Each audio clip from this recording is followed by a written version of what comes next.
Have you ever helped your family clean the house? If you have probably used chemicals. There are people who study and work with chemicals every day.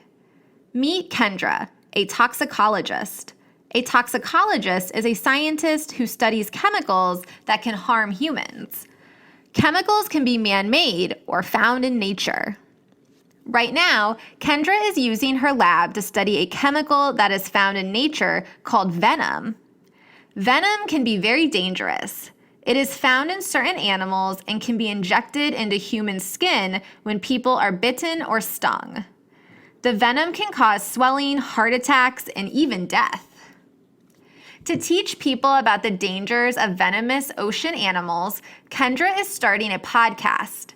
A podcast is a recording of someone talking about a specific topic.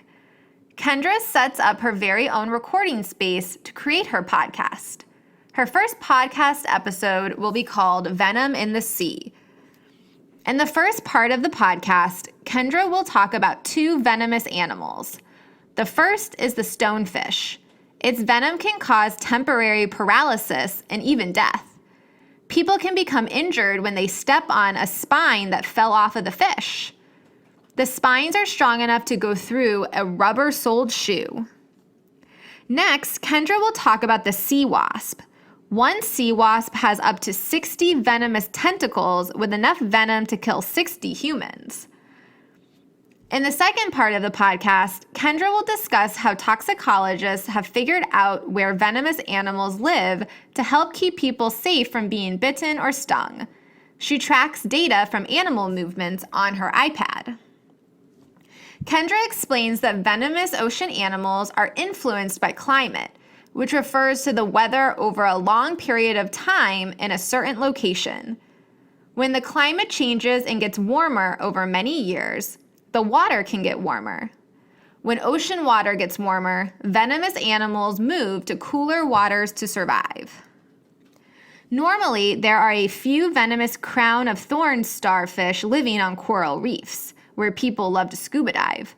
However, as the waters have gotten warmer and the conditions have changed, more of these starfish are surviving more than ever before. This is a problem because more scuba divers are accidentally touching the starfish and getting hurt by the venom, and the starfish are wrecking the coral reef. Kendra ends her podcast by dispelling a myth. Some people think that climate change is the only reason that water temperatures are different in different places. Kendra explains that this is not true. Ocean water temperatures are usually similar to the air around them. For example, locations that are warm, like those near the equator, have warmer water. This happens because the Earth is tilted on its axis in comparison to the sun. Because of this tilt, areas near the equator receive the highest amount of constant sunshine. Other areas like the poles don't receive as much sunshine as the equator does. Because other areas don't receive as much sunshine, the Earth is unevenly heated, which also creates winds.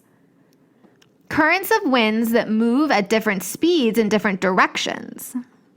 This moves warm air from the equator in different directions all over the Earth. Now that Kendra's podcast is finished, she is excited to share it with everyone. She is going to release the first episode tomorrow. She will ask listeners to use hashtag VenomGuru on social media to spread the word about her podcast. Now it's your turn to go on an adventure and be a toxicologist.